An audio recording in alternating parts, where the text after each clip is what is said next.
more so to get my words down too. What is this yellow thing? You'll see in a second. Now,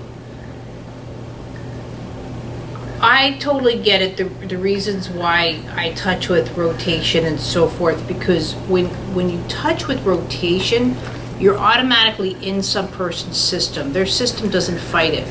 So this is where I wish I had like a bucket of sand and so forth, but you can't just put your hand into sand. You know what I mean? You have to turn it to go into it.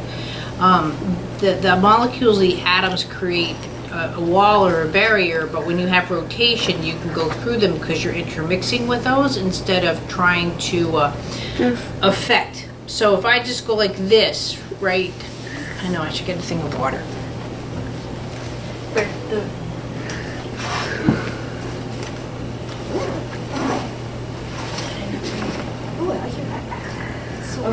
Thank you. I got it so I can find it.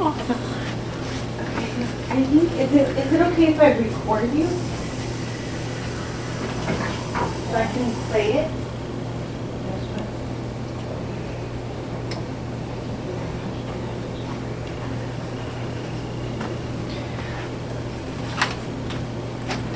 So I'll get Graham wet. So if I just like go into water, right? It's going to create not only the water wants to go away from me in a sense, but it wants to go back to where it was. So that dripping and stuff is again the like wanting to stay with like. But if I just rotate and stuff, I'm not looking for that violence. I'm interacting with it. So when I come across from it, I don't have, or away from it, I don't have that dripping and where the molecules become detached from itself. So like, you know, when I throw a rock into it, I get that splash, and then the water it splashes away and wants to come back in. But if your diver goes in right, you'll just see this whoomph versus I won't say it on video, what some cannonballs are called. Oh. So what I'm after is that also that perpetual movement, or that force that's really apparent in a child when, you know, when you're like, aren't you tired? And they're just spinning and spinning and spinning and going. When they get into this certain mode, it's like they can go on forever. It's not so much the qualities there, but a child, you know, if they're skipping and stuff, they get more energy instead of exerting energy. Like if I go to skip, I do it for 3 times and I'd be like, okay, I'm done. You know what I mean? But when a kid, when that certain energy is just done right, I'm not saying it doesn't happen with adults, but adults tend to start losing it because we think we get out of shape. But I think it's because we're not used to these certain movement patterns that a kid has. A kid, because they fly their arms around all the time and stuff, they have these kind of movements that last longer. As an adult, I'm not sitting here going in the mall going, you know, whereas you'll see kids going, ooh, look at that and look at this. We kind of we get very stagnant in our movements. So that movement quality, I've been trying to equate it, and I bought it. It's not here yet because I lost mine. You know those hand gyroscopes that they use for exercise, right? So you start spinning it up.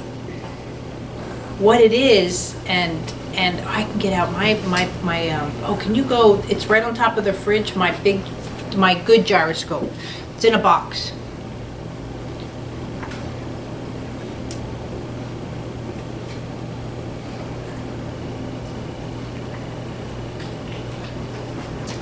Right now, probably just the exterior box picture should do it. Oh, okay. But so with the precision gyroscope, right? It's not just the gyroscope that you see as a toy. It's in a casement. And I started looking up the physics because I was looking up for the physics of what it is with that hand gyroscope, where if you do it right, the energy will increase and maintain. I have to give it an external force, but if I'm doing this, it'll just go whoop and die, right? So like, what is the name of that force?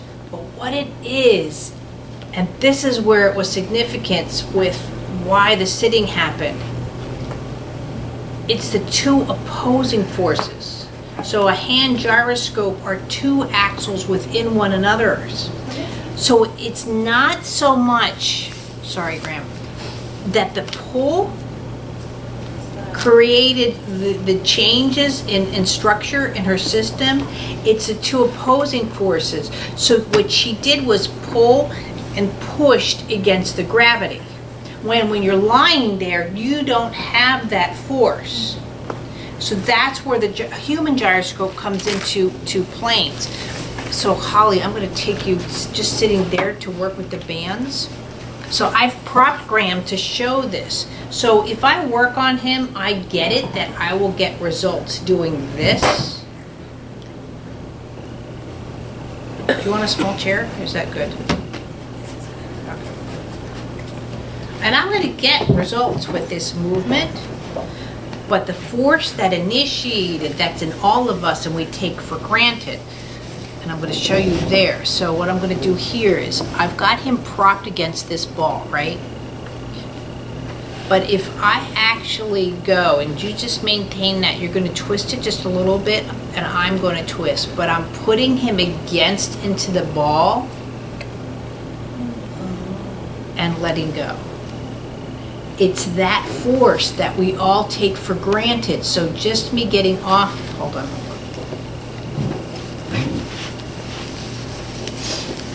Out of bed in the morning, I'm pushing against the bed, but at the same time I'm rolling away from it. Quit here, just let the ball just go here. I just need it as friction, not so much that you're holding on to it.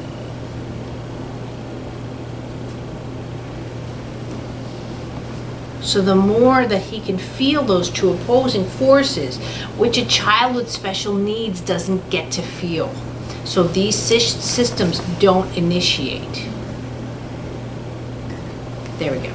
So see how now his arm's starting to act like that boomerang. If I take this away, no, don't act. See how it's just, do you feel the difference, Graham? Mm. But if I have here something like this, do you feel it now?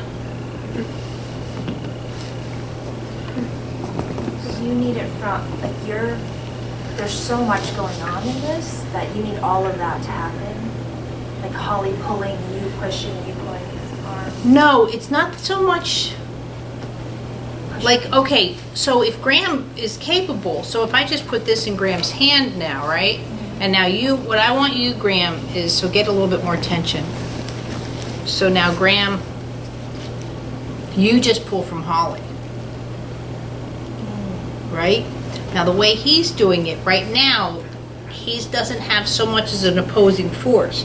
He's using his, what I call core strength, which is a strength within his system. So pull, and now just release. So see, you don't get so much as a slingshot, right?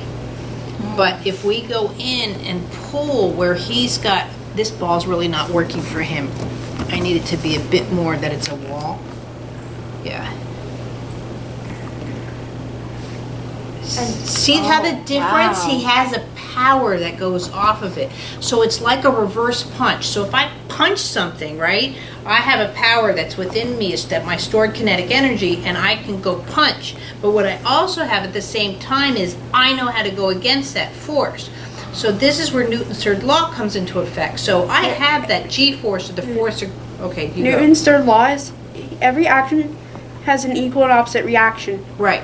But everybody's looking at this contact, right? So when I hit something, right, and I do that, but what it is, if I had the slow-mo camera, in a sense, my back is doing this against gravity. Now, I have maintained it well enough that I don't have to go against something to hold me, so I can just throw a punch like that and do that kind of movement. People look at that as muscle strength, but what it is I have a refined relationship with these two opposing forces in gravity.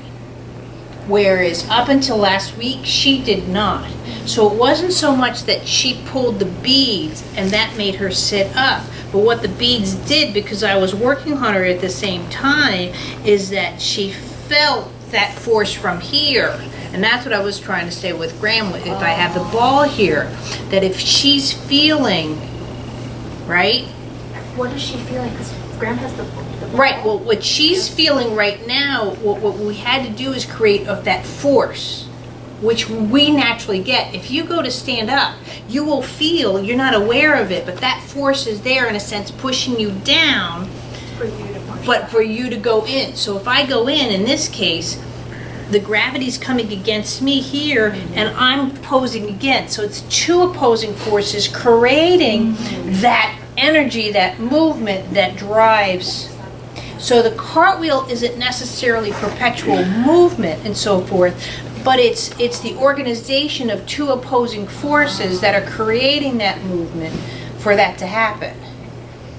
But in a system that's ambulatory or whatever, that's self-contained, that's stuck lying on the ground or post-surgical or whatever, that has gone so dormant because it's not a conscious thing that we've even studied. It's just a natural phenomenon that we've all taken for granted. So therefore, that's why the bands were suddenly working differently when I started to play with them. I just didn't understand the force behind it. So if even for here right now, so if I put this ball here, right, so you grab the band again. So now if I go into him here, do you see how I can create that mechanism? It's such a refined matter that it would take, as you watched him doing his lesson yesterday, for him to learn how to organize such force with the hypotonia to create this kind of power would take, that's what people get mistaken with exercise, years of working out. Because they think it's all muscle based. But they're not looking at it is that they're opposing a force, and therefore with the equal opposite reaction it has to store and maintain somewhere. But in the human body he's doing it every way from his foot to his eardrums. It's what, Graham? What did you say? But also to do this you need some form of rotation. So it's kind of, it's like a slinky how it just will go, and it's getting it from every right. side. If I had an unlimited staircase and put that slinky down, there's no stopping There's it. no muscle Right. there. There's no muscle. It's That's a perpetual motion, Yeah. which that's a law in physics. However, they say right now that machine is fictitious because it'll never exist. However, there is a guy, which I showed the video to Joy, where he's using a ball going around a circle, which again is, and then it's got two balance levers. And I'm like, do you see that? That's walking. Because I'm constantly using those a circle. those two, well, the rotation Yeah. plus foot to foot to foot. So when I'm walking, excuse me, Graham.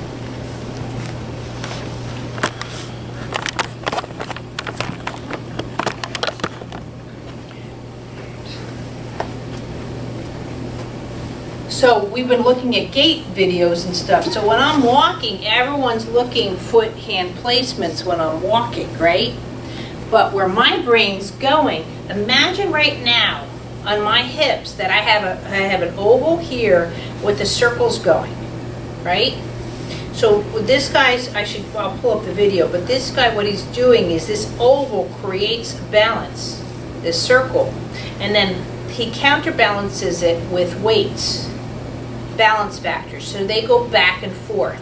So that creates that perpetual motion. So he thinks that he's designed a machine that will create unlimited energy, because that's what science is looking at, how to create energy to sustain us other than oil-based. So they're looking at perpetual motion. So people think of the wagon wheel, but you need the water, that kind of thing. So, but imagine that same thing. So my feet are my weights, and I have a circle with the ball going around. So when I'm walking, see? I'm creating that ball to go to and from, which creates my feet to go to and from. So if I go forward or backwards, because I balance. And they're like pendulums, but Yes, they're not pendulum, even- that's the words I was looking for. So those pendulums create that movement, which moves the circle, which moves the ball, which the ball moves the circle, which moves the pendulum. So that's what the perpetual motion is. So, right. that's why I always talk, and when I say when I get that ultimate touch with someone, I get that infinity, what you're doing with the ball natural. So when I touch, I get that Google, you know what I mean? So I can do this with my hips. So I have a circle here and a circle here. And then the glitch is where Well, if there is a glitch, then you go, that's when. momentum is stuck. Right. Or that place is where they can't oppose the force And versus it'll- being and it'll stuck actually or go- tight. Yeah. Right? So if I just lean against this wall, right? I can't go through the wall, but at the same time, when I go to push off of here, I'm also getting pushed here. You know what I mean? So when I go to walk, I'm going through it like the band, like there's a band on my foot, and I'm getting pushed against it. He changed his mind. I thought there was a ton of people here today. Is it Thursday? No, it's Wednesday. No, it's Wednesday, but I'm working on Grant, but like I said, I had a big breakthrough, so I'm teaching these guys. I'm trying to figure out how movement lessons, like, No, so here. so how is that gonna change movement lessons? So it can It's not that it's enhance going to it. change it. I was doing all this stuff naturally Yeah. or intuitively or whatever people give me. But if I can explain it like this, doesn't it jump your brains 5 times? Because instead of going, again, this has always been my argument. So come here. I just want to. I'm thinking more like that we want to revisit, like you said, the band and have incorporate that more to add the. Well, now that I know the science That's behind, what you know what I mean? So say if I'm here, right? So when I'm here with the bands, right? And let's say I have the tone issues. What just happened naturally, I was behind the pelvis and the lower back like I always am. And what happened was all of a sudden she pulled to the side, I went through here. So something at that point clicked in her central nervous system, what her was, and it coordinated it all together. And then we did it this way. So if I'm even doing this way, and again with that rotation, and that's what you see in the gym. So you pushing back, you doing the lesson from there is enhancing the push, the force here. Right, While well, it's she's pulling organizing the against- two opposing forces in my body. If I can't oppose 2 forces in my body, I'm just gonna go over. Because I can only handle one opposing force, which is gravity. But when you oppose gravity, you're dealing with gravity and the opposition to gravity, not one or the other. So it's 2 opposing forces. So it's I've got rotation, gravity. like, this way, and now you're talking in every direction. We have to Right. create this opposition to Well, gravity. that's what I've been saying, yeah. I get But I was always going, all human function was based off of the opposition to gravity. It's based off of both. So for me to oppose gravity and deal with gravity.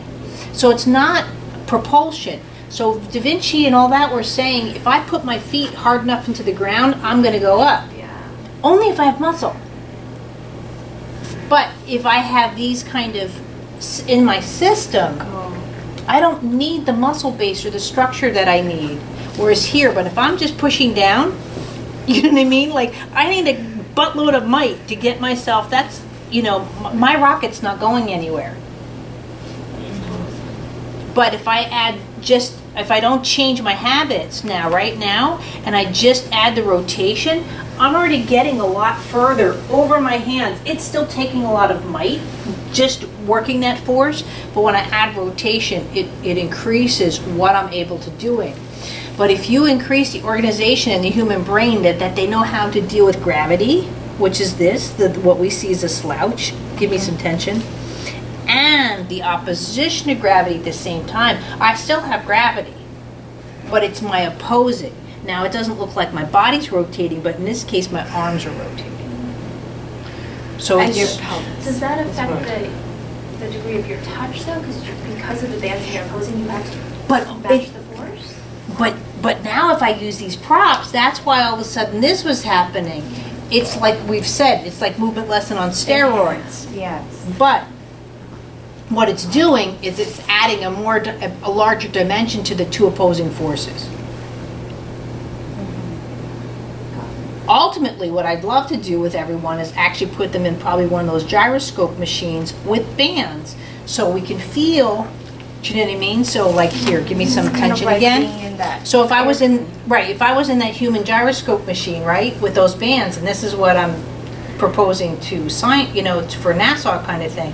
If I can do this, do you know what I mean? And I'm feeling all of that sensation all at once, my brain's at a higher level.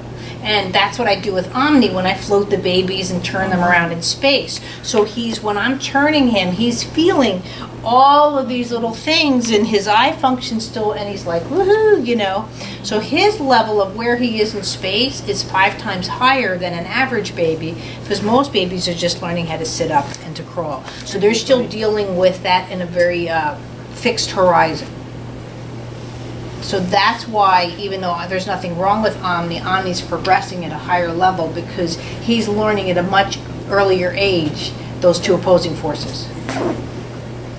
And would you learn those opposing forces in only things like, advanced? No. Or- Only with experiences. Right, with like gymnastics where you're. Yes, but that is in a fixed scenario. But if you do a movement lessons, you can apply it at a much earlier age. Yes. So what we were doing like this, a very gentle way of doing the bands. So if I put it around just Graham's arm like this, so even this, and I push against his elbow, so for him to feel, it's a very minor way of showing the two opposing forces, but he's still going to benefit much higher. Because you're showing him from both ways. So he's feeling a force from this way, and I'm going into him this way. Which is still the counter. But if I just did this, see the difference? Oh, yeah. I'm working on his functional movement, but I'm not working with where he is in space. Mm-hmm. This, I all of a sudden add that dimension to it. Mm-hmm. So what this all does, though, now don't you understand what I do 5 times higher? I mean, or whatever, at a much... I understand it on, 5, like very enhanced. Right. But I'm just saying, I think this A will explain what I do more accessibly to other people. It gives... I think it makes sense, but I think you still have to be exposed to it to understand, like, it's a... Oh, you it's have to that be next exposed to level. it Okay. because, again, that two opposing forces, like I said, is a substance that's so minute and our systems are so integrated, we just take it for granted.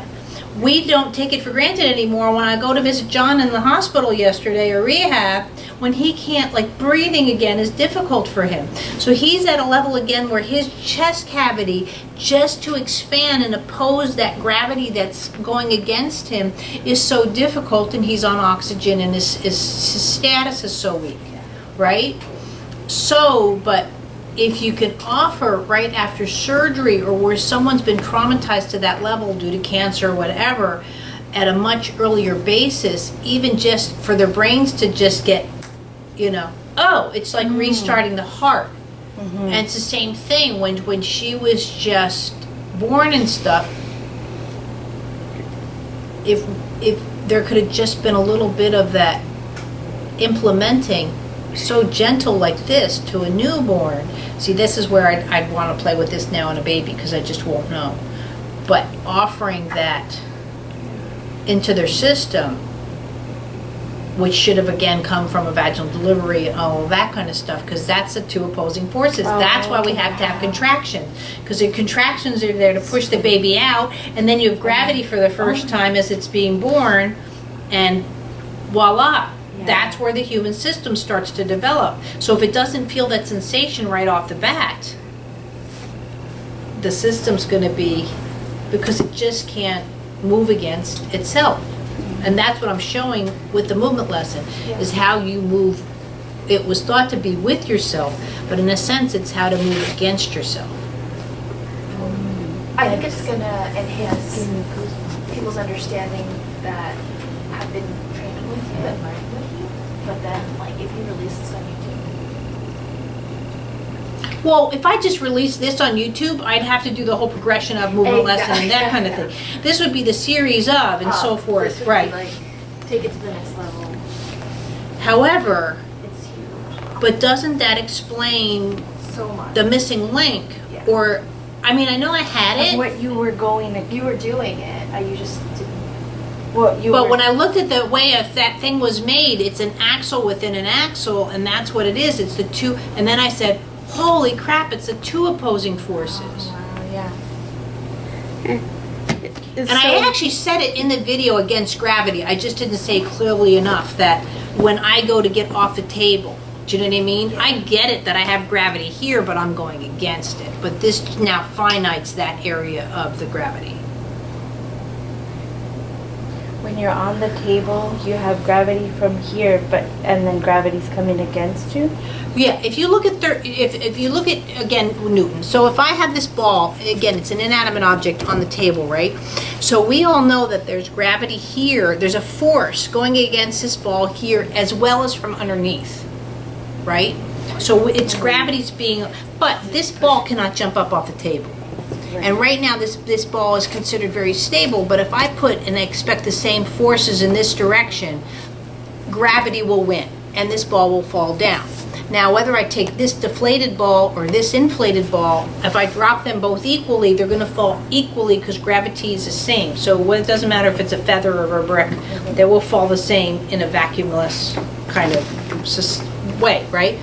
So whether I put Graham here or the ball here, he and the ball are going to fall at equal propulsions because that's where people define that gravity is equal to every object. But this is an object, this is a living human being. Right? Mm-hmm. So Graham, if a baby's left in the NICU or someone's left in hospital, they will eventually die because they will have succumbed to gravity. The all human function, our brain, the way that we are organized, is based off the opposition to gravity. Everything that you do is not based on how we react to gravity, it's how we oppose gravity. So just like Graham went to sit up and stuff like that, all of his functions, whether it's putting his hand in the air or just a little finger starting to move when an infant, this is all, ooh, opposing gravity, ooh, opposing gravity. We see, ooh, touching the ball, and ooh, touching the ball, and touching the ball. Those are what you're talking about. Those are life experiences that we offer, and they develop. Now, can a newborn go shoot a basket? No. A newborn can't really even touch the ball purposely. They're just learning that they're responding to a stimuli. They don't know that this is a ball, they don't know this is blue, they don't know that I'm their mother. These all come with life experiences. You know, by 13, this boy has decided that hanging around me is usually pretty good, so I'm home to him, I'm his mother. You know what I mean? Yes, I gave birth to him, but that's his relationship to me. But as a newborn, you know what I mean? Yeah. At that point, I just have the good stuff. You know, it's warm, there's food there, you know, life is good. And they start to build. So that's why the newborn assessment is based off of the brain only learns by responding to stimuli, period, the end. Now, if the only stimuli that newborn's getting are needles and pokes and prods, do you know what I mean? Constant 24-hour lights from a NICU, beeping, and all of this kind of stuff, their central nervous system is going to start to regulate differently based off of those stimuli responses than someone born in a field and, you know what I mean, and all they hear is cows and chickens and whatever, versus someone born in a city. That's why they've said that more people have lower IQs around airports and stuff, because they've based it off of the noise responses. But because their system can't regulate properly because they have too much of an external force that's unnatural. A cow is natural. An airplane is not, because it's a mechanical noise. So it's offering like a fan clicking. You know what I mean? Mm-hmm. It's offering a stimuli that's mathematical into our central nervous system, and our brains have a hard time regulating that. We like that variation. So if we were raised off of the you know, and cluck, cluck, cluck, cluck, you know, those are natural sounds. And our systems work differently with those sounds. That's why that beeping sound, no matter how long you hear it, it's a very, you know, from the pulse ox and that kind of thing. So those affect our systems differently, but everybody thinks that that's a psychological response. It becomes a psychological response after it's been a stimuli movement response. So every time it's like Pavlov's dog. If I kept hearing that pulse ox beep and I knew immediately I was going to get, let's say, an IV done, I'm not going to like the sound of that beep. But if I hear that beep and I get taken to the carnival, that beep's not such a bad sound. So that's where they think it's a Pavlovian response and so forth, and that's how the body works that way. However, what I think Feldenkrais started to introduce is that you can change what that beep means to your system or become more neutral. And that's where a lot of people started saying, but again, a lot of people believe that that's a psychological response. I should be able to tell myself, don't move this way, it's habitual, let me try doing that way, and showing a learned response. What I'm trying to go back to is what makes us function. And like I said, all of our movements, whether it's turning a page in a book or driving a car, are all based off the opposition of gravity. So like in space or after surgery, you take those responses away, the body does not know what to do. It's very difficult for the system to figure that out again. But like I said, this two opposing forces, I think, is a very natural phenomenon for most of us. So, and it's never been, I would have to research it better. I don't think it's been introduced. So most people don't realize, they believe, they know that friction is good. So if I go to lift weights, I'm not going to gain too much muscle mass by doing this. So if I would be looking at the load and friction. So if I was doing a 10-pound weight, 20-pound weight, and so forth, so my load and friction changes. I understand that point, but I don't think anybody's looked at it, that it's really opposing a force and succumbing to gravity at the same time. And that's what's creating the stimuli So response. in a NICU, there's who babies don't who learn how to deal with the opposition of gravity and succumbing to the gravity. So it's not that they don't learn, but they aren't offered that stimuli response. If in the NICU, mother's like here, you're not even in most cases allowed to pick up the child. In some cases, they've learned that the joey hold helps, but I don't think they realize why. They think it's warm body heat and breast to breast tissue contact and whatever that create. What I really think is that if you did that same joey hold and started just tilting that pelvis a little bit, boom, the results from that practice would be huge. But again, when you go and take a baby out of a NICU and just place it on the chest and back down again, so that's why car seats are creating such a havoc, because you're laying babies on their backs, so they're not learning how to start moving that tailbone and go into a pre-crawl. When they're back asleep, they blow out their pelvises, so you're getting much more tone issues developing with infants. Yes, I get it that you're protecting from SIDS, but you cannot let a baby just lie there, and so because in this position, gravity wins. When I'm on my belly, opposition to gravity wins, because I can come up. So here, I'll take you off the table to explain that one. Sorry.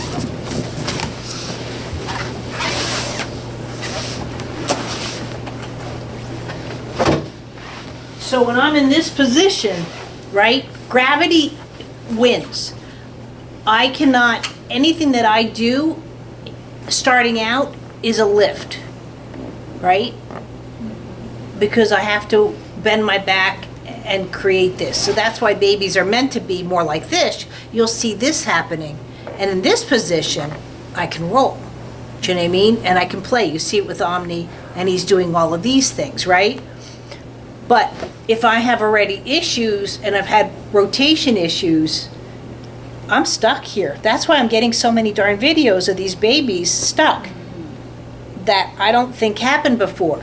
But if I'm in this position, right? Guess what?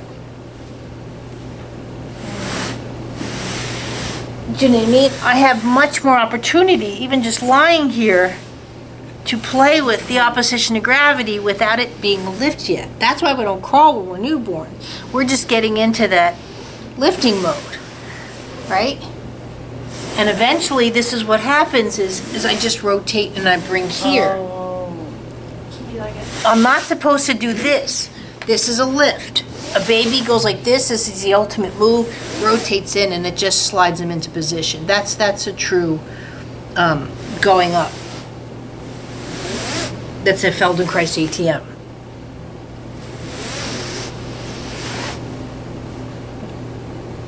so it's not that I want the SIDS not to happen, but if you take a baby now and they've been on their back too long, they have rotation issues to begin with, even if it's slight.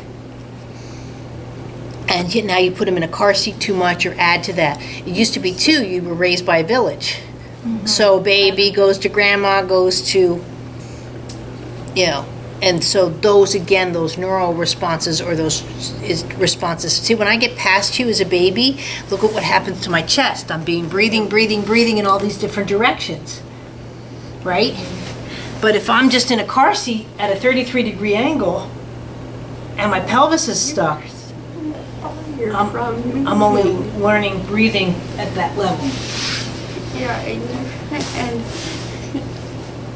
being in it too long would basically kind of fire you from learning to respond to certain stimuli. Not only fire, but your system, in a sense, gives up because your proportions start to change. You get bigger, so the lift has to be more. So now we're back to more tone. Well, when she gets stronger, she'll be able to blah blah blah. If she doesn't get stronger, she won't be able to do blah blah blah. Not exactly. But this boy doesn't have that kind of strength that you would see required if you actually examined him. The hypotonia that he has, but the way he can move, because I've played with these systems so long in his body, what we would say he can't do doesn't affect him. And he doesn't know he can't do them because he can do them. So where's the argument with him? Okay, I'll take you along on your side again.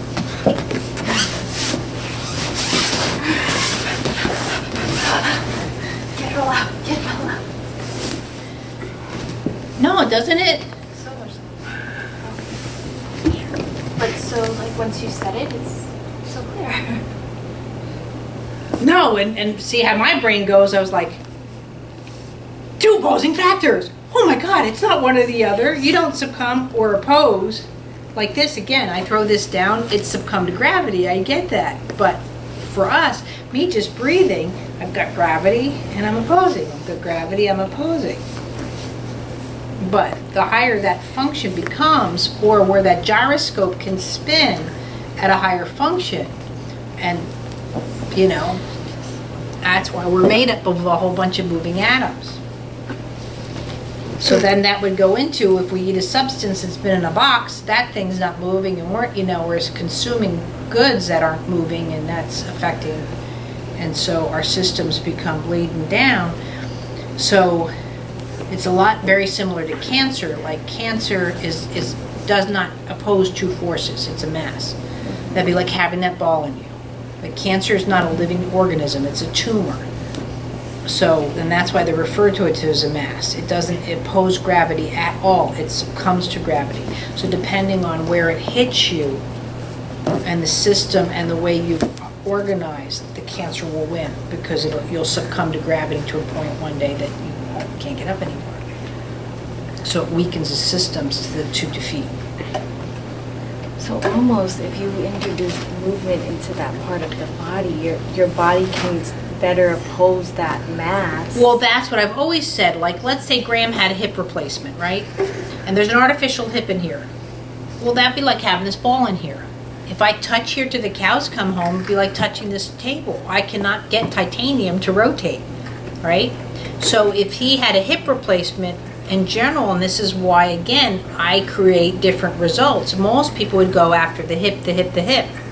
I would organize the chest cavity and the feet to a higher degree so they can, in a sense, compensate or over regulate where the artificial hip is in. To give him a range of movement that matches this hip. The hip is there to just function and roll, but it doesn't physically move. And that's what people can't understand. I get it, I can get this ball to roll. Or if I had the biggest hill, that ball would keep going until, again, there's a bottom, right? But now if I don't organize this hip properly by offering movement here and here, that's where you'll start seeing people where they have post-trauma. Now they start getting degenerative disc disease, or the other hip starts to go because of the overcompensation that's going on to make up for the new hip. I get it, this new hip is better than anything this body's ever seen. But that's the key. This body's never seen the new hip. It was used to the old hip, no matter how bad it was. All of its life skills were based off of the old hip. So when you go put in an inanimate object, but if you put a pin or a rod or all those things, you're blowing issues in torque. So that glitch can never be removed in a sense because it doesn't move. So I have to then create better tail wag, all this in the system to work around that. So is it like the guy we saw walking, where his shoulders are like, he's walking with his shoulders, and you put something else different? He almost has to recalibrate his whole system to this new insert in his hip. Correct, but also, let's say, worse, because of where his contrast was, if we put him in on like a broken foot or an AFO, that would be so hard on him because now these shoulders are trying to lift that boot. Do you know what I mean? So it's too far away. He has a very limited pulley system. So his muscles can't work because he in a sense. But most people would take this out. Like if something happened where his shoulders, like you said, couldn't lift. Anything, yeah. If you gave him anything like appendicitis or something like that, where you traumatize the system enough where the mass supersedes the might, he's a goner. And that's what people don't understand. Well, up until last week, I could walk no problem, and now, a broken hip, and you have a mortality rate of 82% within the first year. Why? It's just a broken hip. It's mainly because of the lack of a stimuli for the movement. Or it starts to, with a lack of stimuli for long enough, it starts to weaken the rest of the system. Right, but let's say if you squeezed your butts to get up, which a lot of people do, they'll squeeze. Now my hip's broken and I have excruciating pain there, and I no longer have that method of sitting up or standing up, then the brain goes, great, I can't stand up. Instead of saying, well, if we just shift this, we try and do it with apparatuses. Well, if you get a cane, you can do it. If you can do this, you can do it. Here's a walker, you can do it. And then when the body gives itself over to the apparatuses versus knowing, and they know this with cancer, when you lose your sense of self, the system can't. It doesn't matter if it's cancer. Cancer is the most obvious when you don't know who you are, and then the cancer grows. So the stronger your sense of self is. That's why the Feldenkrais always said he'd never get sick, because he had such a strong sense of self. But at some point, your system just wears out. I mean, perpetual motion doesn't make me that I'm going to live to 280 years old just because I know something different. My goal is 114 though, but not 280.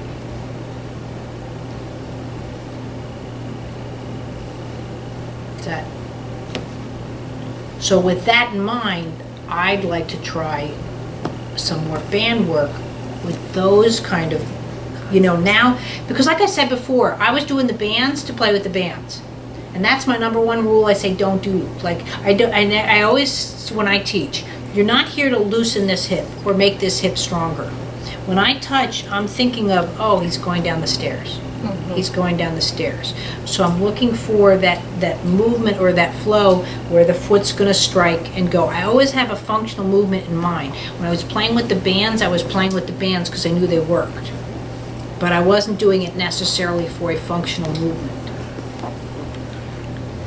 But now to do the bands here, right. And I know how to set up or prop the system to create that.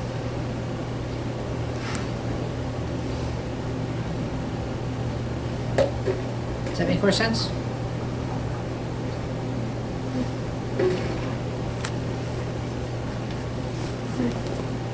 Question?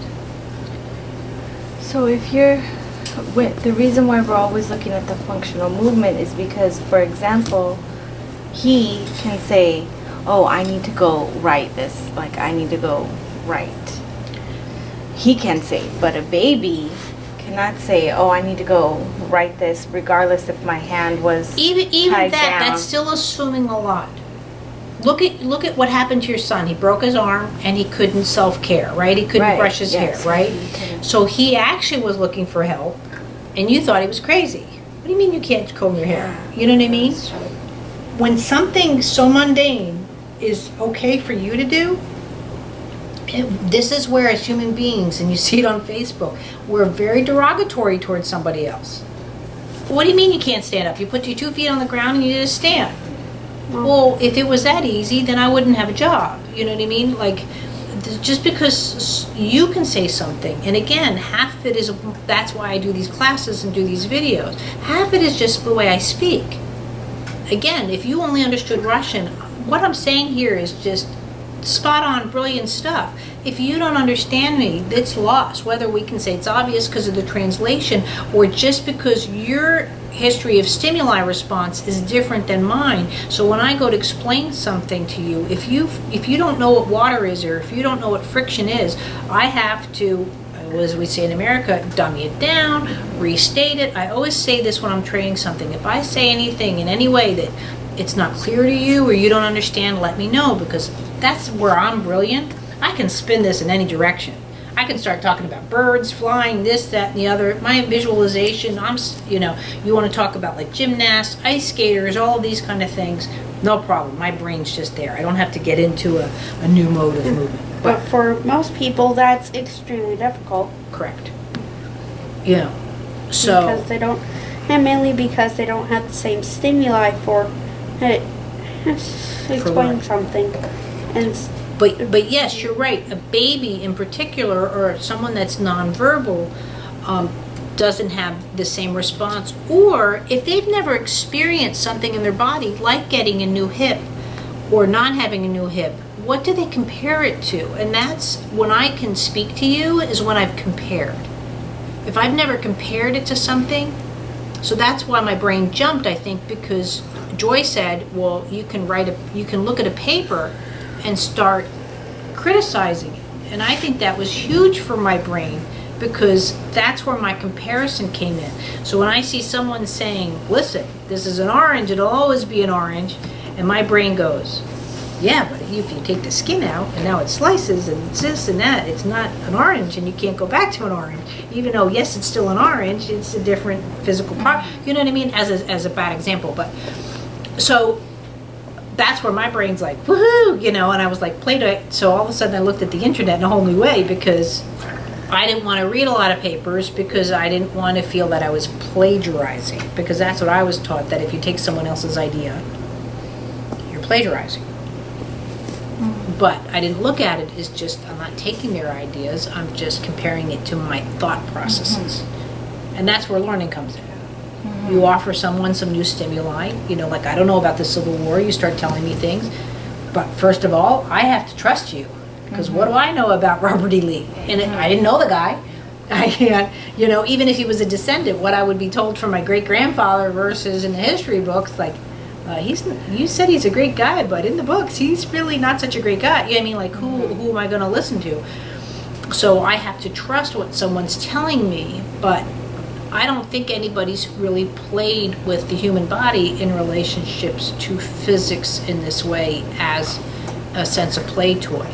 So I've been trying to explain to you guys more and more, and explain it in a way that makes sense scientifically, because that's what I was asked to do. So my brain was like, okay, now I'm going to do this, because I don't have a physics background. But now that this is all unlocked to me, woohoo, So now, same thing. I don't have two people working on it normally. So now what I want you to do is just take Graham's hand and just lightly rotate it towards you. I don't have to use the bands. So the other way, like it's throwing a punch. When you're working on the arm, you really want to go, so see how his back's working, right? And now release, come back.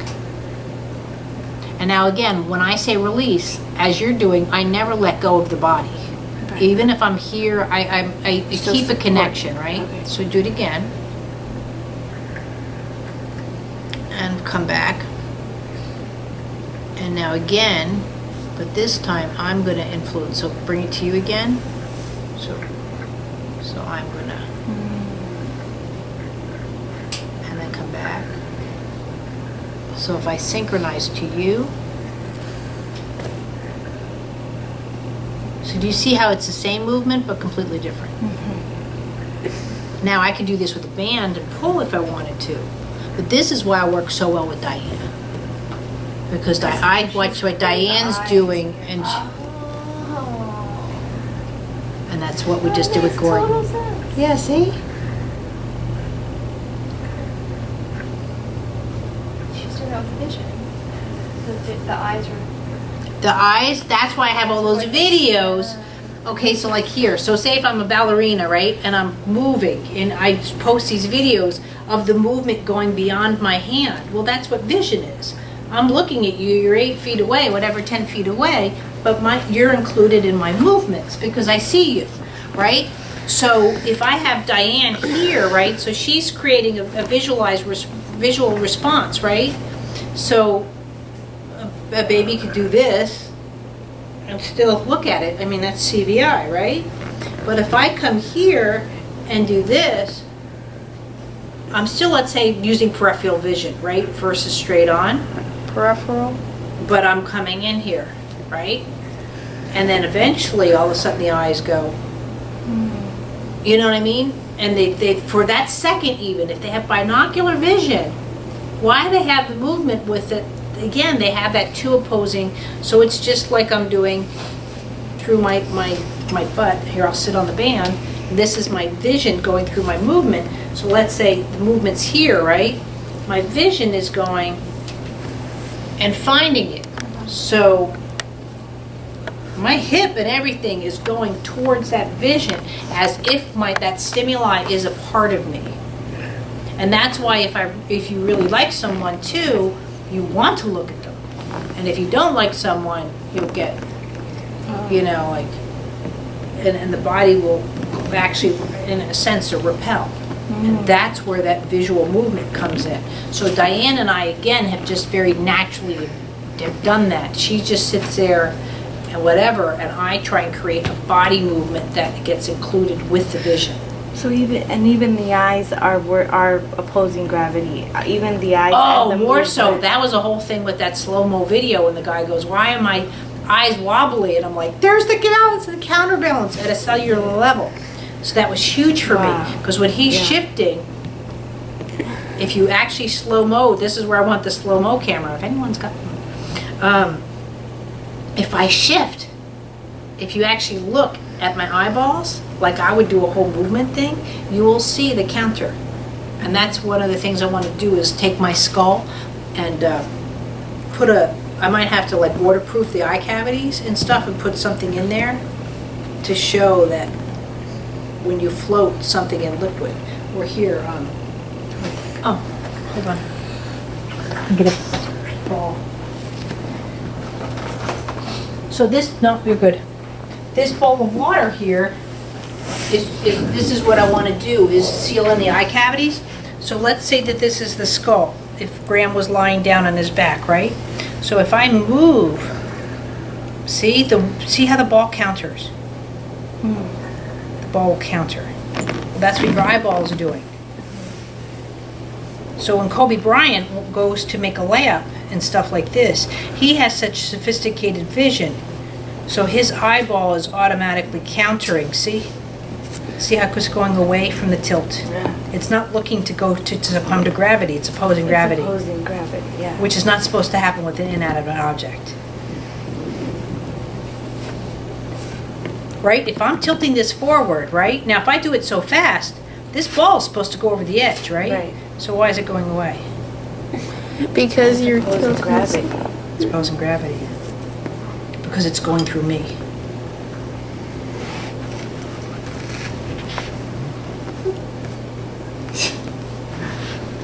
Tell ya, Michelle's been on a roll the last couple of weeks. Isn't that neat? That's awesome. That's what that is. But that's where eyeballs are crucial. So when you have a preterm baby, what happens? What's one of the biggest diagnosis issues is the eyes are premature. And also when the eye function starts to happen, that's why they cover the eyes, then the organ function, the growth of the organs will stop because the eyes kick in. But the eyes, I think, are kicking in because of this force is starting to kick in as well. And so that's stopping development. In the womb, you're meant to expand in all directions. So the kidneys start off as a cell, they multiply, but there's no friction. So the kidneys grow, the heart grows in all directions, the brain. Why do we have so many flathead babies? What it is because now that the head is left in a position, that brain is growing, but around the table. There's that table is creating the friction or the patterning to create the flat head. But in the womb, the baby's meant to expand in all directions. So when you bypass again, while we were all meant to go to 40 weeks, when you start bypassing just natural, God-given phenomenons or whatever, that's what I started to look at originally. What's going wrong there? So if I do have a baby born at 24 weeks, I want to offer it to stimuli, especially to the eyes, the vision, and you actually see it on videos where I worked on that one baby, even with Malachi's video. I don't have it on it didn't hit the camera because it happened on the other end, but when that premise comes in, all of a sudden the eyes literally go, hello. You know, Cupcake had that phenomenon and all that sort of stuff. There's a moment in time where that happens if I catch it right. It's usually around the diaphragm, but now that I understand it better, I think I can create it on a more consistent basis, or at least teach it so you can create it. But if you do the head slow enough, now if I poured that bowl fast enough, the ball would win, the gravity would win. That's the whole point with the slowness, is because that it creates that opposition of gravity to kick in. Mm-hmm. If I did something fast, then gravity would win. And then that's when you get the unwanted responses, like the baby starts crying, or they'll jerk or pull away, or, right. Which Right. is what happens with every other Right. type of therapy. And relationships. Yeah. If you just were grabbing Jose all the time, no offense, he'd be like, woman, you know what I mean? Like, you could do an Yeah. experiment for a week. Just touch him like that for 1 week. And you'll see that man start getting crankier and crankier because it's like, just going, if you go, okay, you got to make dinner. Okay, just touch him like that. It'll just be, I'm not saying you should do it on your marriage. Do it on your mother-in-law.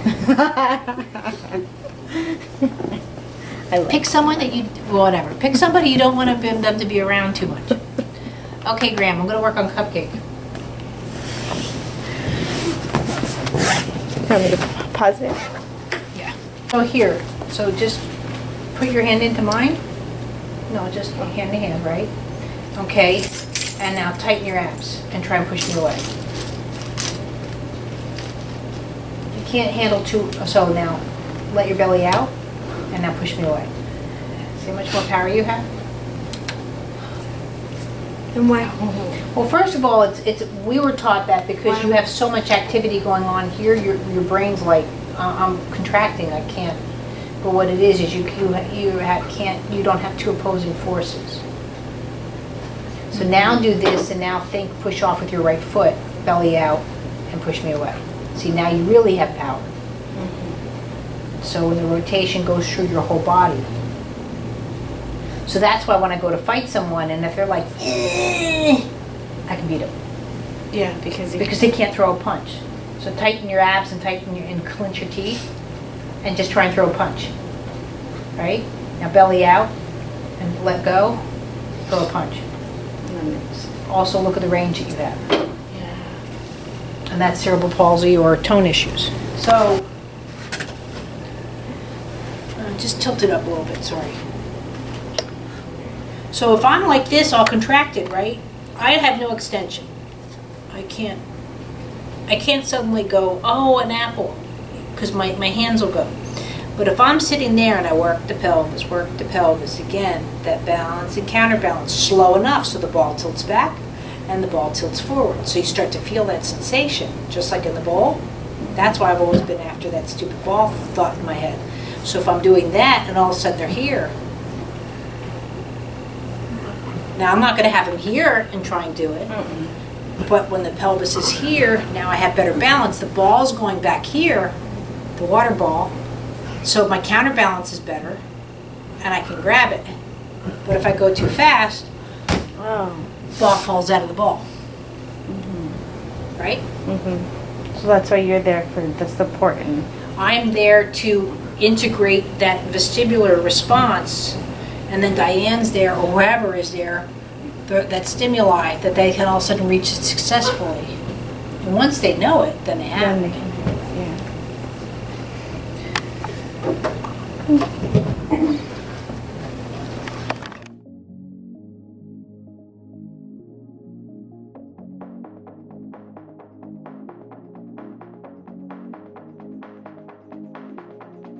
The Newborn Movement Assessment Guide is available at Amazon.com and at the newbornmovementassessment.com website. By joining this exciting community, you will learn how to help infants from the moment that they enter the world and change the lives of countless children and families. Out of necessity to help her globally delayed child, Michelle Turner, Movement Integration Specialist, created Movement Lesson to benefit children throughout the world.